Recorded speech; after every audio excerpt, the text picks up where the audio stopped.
The new shubha we're going to address is related to voting. And since it relates to voting, let me first give a brief introduction.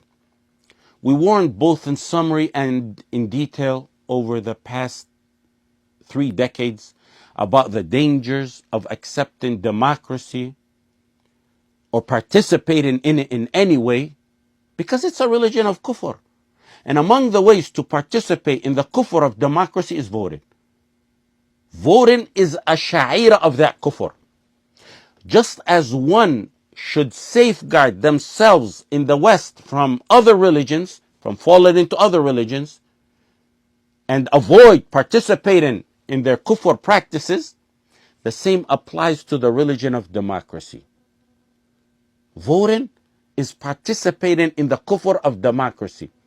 It's also shirk in legislation.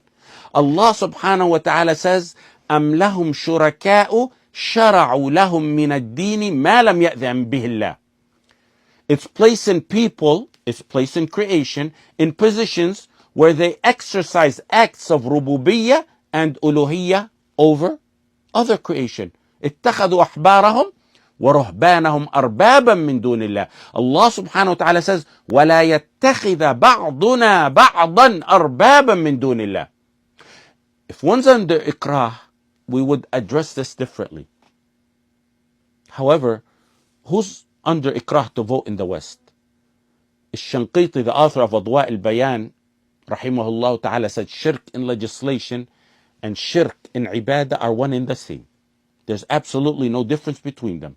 The one who follows a system other than Allah's system, or a legislation other than Allah's legislation, is like the one who worships an idol and prostrates to a false god. There's no difference between them in any way.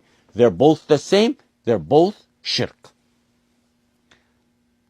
These days, a person can research every detail of every matter, including specifics about candidates that they vote for, and everything else.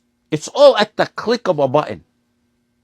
But they lack the ability to research with sincerity from the righteous, independent ulama whether voting is shirk or not. And to make desperate dua asking Allah subhanahu wa ta'ala to guide them to the truth in this matter.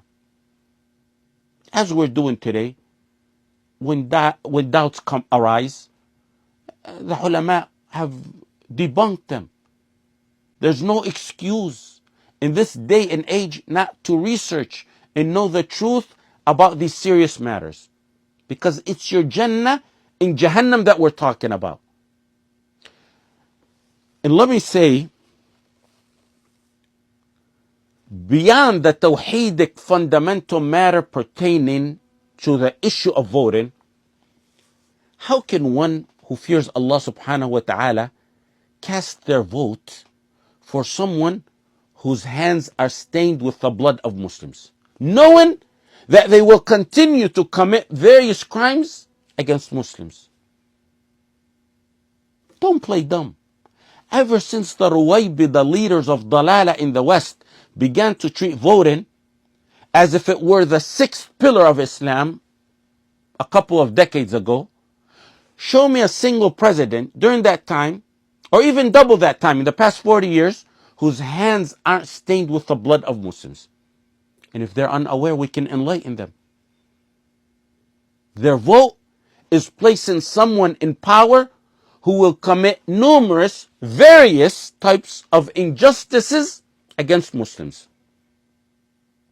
So I tell you, for those who voted, if you fear Allah, listen carefully.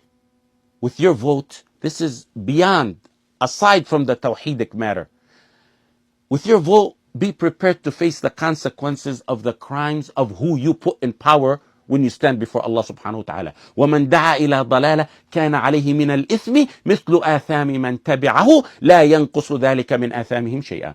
The one who calls people for error and sin, he shall have to carry the burden of its sin, just like those who committed that sin, without their sins being diminished in any way. Voting is worse than that. No one forced you.